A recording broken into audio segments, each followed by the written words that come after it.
ekainak 10ean, 2010ean, ikusi dugu nola, mai gainean dakagun erreforma laborala. Errekorteak eta ajusteak kontinuistak direla, denporan gehiago etorriko direla.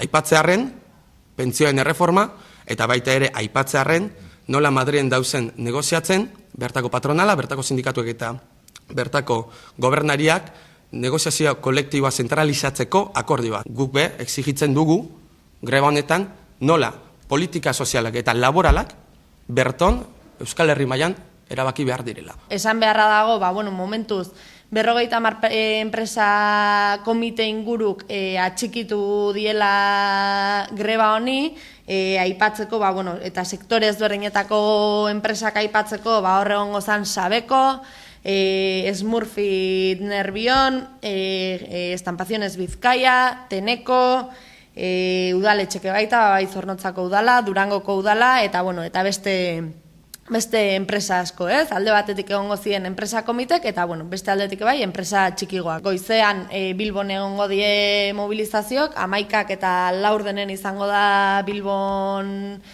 manifestazioa, ziurrenik zutabe ezberdinetan eta aterako dana, baino zehazteko dagona oraindik, eta gero arratsaldean eskualde hontan bi manifestazio desberdin deituko die. Bata Durangon arratsaldeko 5:00 Andramaritik aterako dana, eta gero bestea Elorrion arratsaldeko 5:00 baita ere aterako dana, bertako plazatik. Kaleratzea edo espidoak merkeago terrezago izango direla, erreforma hau dela eta.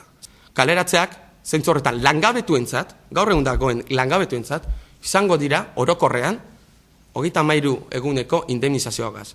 Hori kaleratzea merketzea da, duela gabe. Eta gainera, penalizatzen du gaur egun paroan edo desenpleoan dagoen jenteari, ez? Eta beste merketze mota importante bat izango da, despido objetibo edo despido procedente ezagutzen den temarena. Zergaitxik, reforma honen intentzioa da, kausak, orain arte 45 eguneko indemnizaz zeukaten despidoren kausak, 20 egunera pasatzera. Ez da bakarrik. Estatuak, kaleratze hauek, 20 egunekoak, subentzionatu egiten die enpresei. Nola? Estatuak, fogazaren bidez, ordainduko ditu, 20 egun horietatik 8. Bestalde, beste puntu oso kritiko bat, da, aurrera eraman nahi dutena da, gaur egun, enpresa ezberdinetan dauden akordioak, paktoak edo konbenioak, enpresariek unilateralki apurtzeko aukera. Dakagu, inema ezagutzen dana, ez?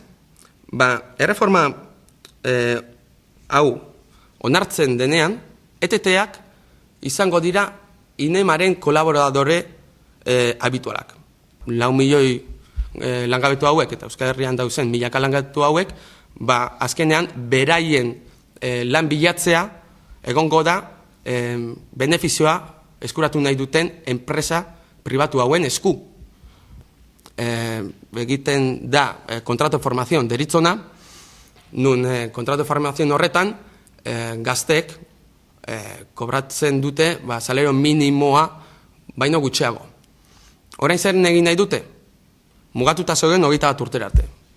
Erreforma hau eta gero, 21 urtetik 25 urtera pasa nahi dute.